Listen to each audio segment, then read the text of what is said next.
Hello friends, welcome back in our class. आप सभी भावी शिक्षकों का हमारे चैनल में स्वागत है। आज की क्लास में हम डीएलएड फर्स्ट सेमेस्टर के 7th पेपर संस्कृत के कुछ अति लघुत्तरीय प्रश्नों को हल करेंगे। ये सभी क्वेश्चंस प्रीवियस ईयर क्वेश्चंस हैं, तो आप इन सभी को ध्यान से देखें और अच्छे से तैयार करें। तो आइए स्टार्ट करते हैं क्वेश्चन नंबर 1 से। पहला प्रश्न है, संस्कृत में लकार होते हैं। संस्कृत में कितने लकार होते हैं? तो सही इसका जवाब होगा, संस्कृत में कुल 5 लकार होते हैं। लट लकार, लोट लकार, लंग लकार और विधिलिंग लिट लकार। ये 5 लकार का प्रयोग संस्कृत भाषा में होता है। नेक्स्ट क्वेश्चन है, संस्कृत में लिखें, सत्य की ही जीत होती है, असत्य की नहीं। इस सूक्ति को संस्कृत में लिखना है। तो ये एक सूक्ति है जिसे आपको संस्कृत में लिखना है। तो इसका संस्कृत अनुवाद होगा, सत्यमेव जयति नानृतम। सत्य की ही जीत होती है, असत्य की नहीं। तो ये सूक्ति बहुत इंपॉर्टेंट है, इसे आप जरूर याद रखेंगे। नेक्स्ट क्वेश्चन है, वचन का अर्थ बताइए। वचन का क्या अर्थ होता है? वचन ऐसे शब्द होते हैं जो संख्या का बोध कराते हैं। तो संज्ञा तथा सर्वनाम की संख्या का बोध कराने वाले शब्द वचन कहलाते हैं, अर्थात जिससे हमें संख्या का बोध हो। तो संस्कृत में वचन 3 प्रकार के होते हैं, तो ये भी आप याद रखेंगे। वचन के 3 प्रकार हैं, एक वचन, द्विवचन और बहुवचन। नेक्स्ट क्वेश्चन है, संस्कृत में वचन कितने होते हैं? तो ये क्वेश्चन भी आ गया। संस्कृत में वचन 3 प्रकार के होते हैं, एक वचन, द्विवचन और बहुवचन। तो ये तीनों पॉइंट आपको याद रखना है। नेक्स्ट क्वेश्चन है, संस्कृत में पुरुष कितने होते हैं? संस्कृत में और इंग्लिश में इसी को हम पर्सन कहते हैं। तो यहाँ पर 3 पुरुष होते हैं संस्कृत में, प्रथम पुरुष, मध्यम पुरुष और उत्तम पुरुष। तो आपको याद रखना है, संस्कृत में 3 पुरुष होते हैं। नेक्स्ट क्वेश्चन है, संस्कृत में अनुवाद करें। संस्कृत में अनुवाद करना है, नदी कोश भर तक टेढ़ी है। तो अनुवाद करने के लिए एक क्वेश्चन आना फिक्स है, तो आपको अनुवाद पर फोकस करना होगा और कोशिश करें जो अनुवाद हम करा रहे हैं वो आप याद कर लें। कुछ नए अनुवाद नहीं आते हैं, ये अनुवाद रिपीट होते हैं, तो आप इसे लगभग कर पाएंगे। तो नदी कोस भर टेढ़ी है, इसका अनुवाद होगा, क्रोशम कुटिलाम नदी, अर्थात नदी कोश भर टेढ़ी है। नेक्स्ट क्वेश्चन है, हिंदी से संस्कृत बनाए। अनुवाद करना है संस्कृत में, सभी धनों में विद्या धन सर्वश्रेष्ठ है। इसका संस्कृत अनुवाद होगा, विद्या धनम सर्वधनम प्रधानम। विद्या धन सभी धनों में सर्वश्रेष्ठ है।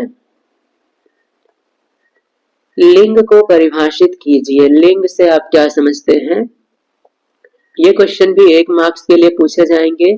तो संज्ञा के जिस रूप से उसके स्त्री या पुरुष होने का बोध होता है उसे लिंग कहते हैं। जैसे हमने कह दिया बैल, तो बैल से हमें पुल्लिंग का बोध होता है। और जैसे हम लिखते हैं लड़की, तो यहाँ पर स्त्रीलिंग होने का बोध होता है। तो यहाँ पर पुल्लिंग और स्त्रीलिंग, इनका बोध जिससे होगा वो पुल्लिंग कहलाएंगे। और साथ ही साथ संस्कृत में नपुंसक लिंग भी होता है, तो ये भी हमारा एक लिंग है, इसे भी आप याद रखेंगे। तो जिस शब्द से पुल्लिंग, स्त्रीलिंग, नपुंसक लिंग का बोध होता है वे लिंग कहलाएंगे। संस्कृत भाषा में लिंग कितने प्रकार के होते हैं? संस्कृत भाषा में लिंग 3 प्रकार के होते हैं, पुल्लिंग, स्त्रीलिंग, नपुंसक लिंग। ये 3 प्रकार हैं लिंग के। तो ये क्वेश्चन भी फर्स्ट सेमेस्टर के लिए बहुत इंपॉर्टेंट है। नेक्स्ट क्वेश्चन है, पुल्लिंग किसे कहते हैं? तो जिन शब्दों से पुरुष जाति का बोध होता है उसे पुल्लिंग कहते हैं, जैसे शेर, बैल आदि। नेक्स्ट क्वेश्चन है, स्त्रीलिंग किसे कहते हैं? तो जिन शब्दों से किसी स्त्री जाति का बोध होता है उसे स्त्रीलिंग कहते हैं, जैसे गाय, लड़की आदि। नेक्स्ट क्वेश्चन है, नपुंसक लिंग किसे कहते हैं? तो जिन शब्दों से न तो नर का और न ही मादा का बोध होता है वे नपुंसक लिंग कहलाते हैं। जैसे राष्ट्रपति, प्रधानमंत्री, मुख्यमंत्री, विधायक, इनसे न तो नर का बोध होता है और न ही मादा का, तो ये शब्द नपुंसक लिंग कहलाएंगे।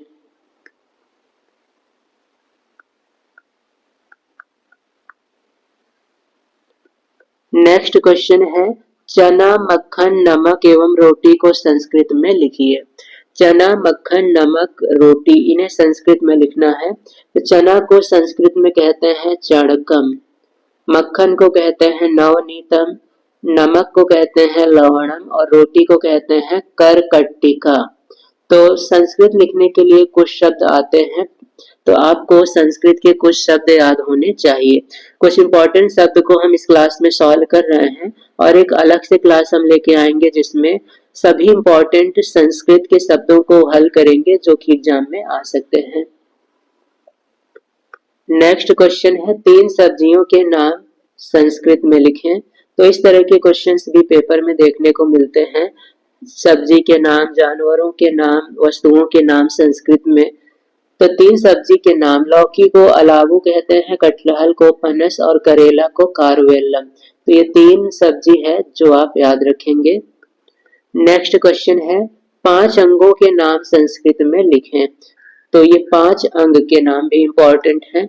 आपको संस्कृत में काफी कुछ याद करना होगा। नाखून को संस्कृत में नख कहा जाता है, दांत को दशनम, आंख को लोचनम, सिर को मुंडम और गर्दन को ग्रीवा।